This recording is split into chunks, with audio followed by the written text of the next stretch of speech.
Welcome to Pieland. I'm your host, Captain Pie. Here on Pieland, we've crash-landed on the land of the mysterious retina creatures. Wow. Fortunately, we still have our friends like Wilson, our flight attendants, and we're here talking about OCT innovation. We're looking forward here at ARVO to finding out the latest and greatest about OCT. I might have to trade up to my island hat because we might be here for a while. Thanks guys, and looking forward to talking about OCT. How many years out would you say before routine clinical use involves predictive models based on artificial intelligence in OCT? Yeah, that's another very good question, of course. They sometimes fly to Vietnam, which is a country where I live, and they do diagnostics right there on the plane. You know, when the demand for something goes up, both the cost and the stability of the manufacturers and devices they manufacture gets better. Now, so does that mean ophthalmologists eventually with this new technology can almost start diagnosing other general diseases even outside of eye care? So once again, it comes down to prophylaxis is better than treatment, so to speak. That's always the case. The main issue is there is still a lot of uncertainties.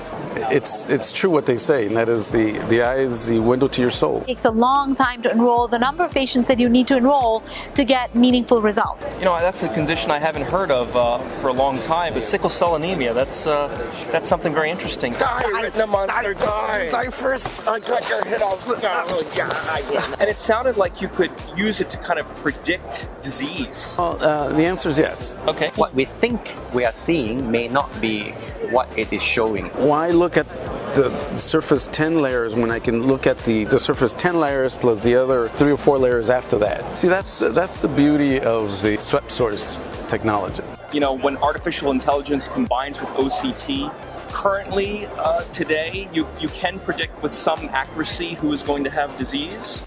Yeah, definitely. The retina specialists saw what beautiful images were being produced out of these machines. I think everyone was hooked. Younger individuals who lead stressful work environments, like investment bankers and people like that. So basically, it's a convenient form of taking an OCT. Is swept source OCT something for today's marketplace?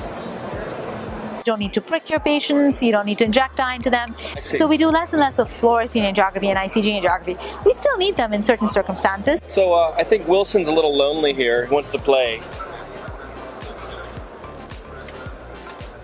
So that's the one that I think is going to have the biggest impact. The whole RE platform it's physician-driven, it's researcher-driven, and the whole idea is that collaboration and data sharing really enhance your ability to get meaningful endpoints. Not a very well recognized problem, but we're getting better at picking it up early. It's almost like a wiki kind of network where it's kind of a little bit more open sourced and provides ease of collaboration and communication about advancements in OCT. Collaboration, obviously, and data sharing is the way to go of the future. As you know, premium services means that they're paying for it, and they want to make sure they have the premium outcome. Is now the time when it's being properly commercialized? You know, different companies have different types of SSOCT. What's your view on all of this? The answer to your question is absolutely. History of OCT is very well appreciated in the context of ophthalmologists and also engineers working in the field of ophthalmology.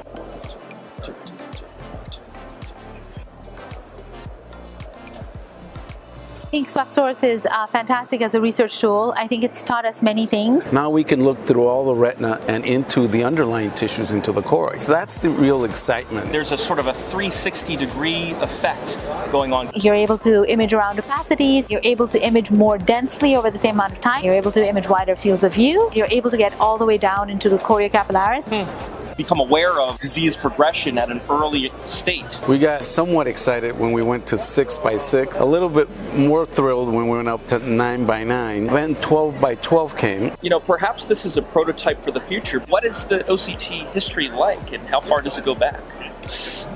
Interesting. You may wonder why that's important. As we improve our treatments of diabetes, as we start using more pharmacologic therapy, being able to view the periphery is very important. That was easy. If only anti-VEGFs worked that well. Artificial intelligence seems to be the buzzword today. No doubt. Fascinating. Hopefully hopefully this will help us look at some of the bigger problems in ophthalmology and not just be working, individually in our own little silos. Sweat source OCT, its time has arrived. Great, Herboyer. Well, we salute your efforts at Pi Magazine. Thank you so much. We, Thank you. Glad you flew the friendly Pi skies. It's been a pleasure being here on Piland. How's that in-flight meal compared to Pi Air's usual fare? Oh, 20 times better. Really? Marooned on an island and eaten better than on a plane. Yeah. So, how about that retina monster? Have you seen him around? Not in the last 5 minutes. 5 minutes. Okay, well, I guess we got time to skedaddle on out of here. I'm a little worried about my eyesight. There's definitely something not right with him. Yeah, I saw some neovascularization, around his eyes. He's definitely a bit detached. Ophthalmology Pi. It's a wrap. Thank you, Shay.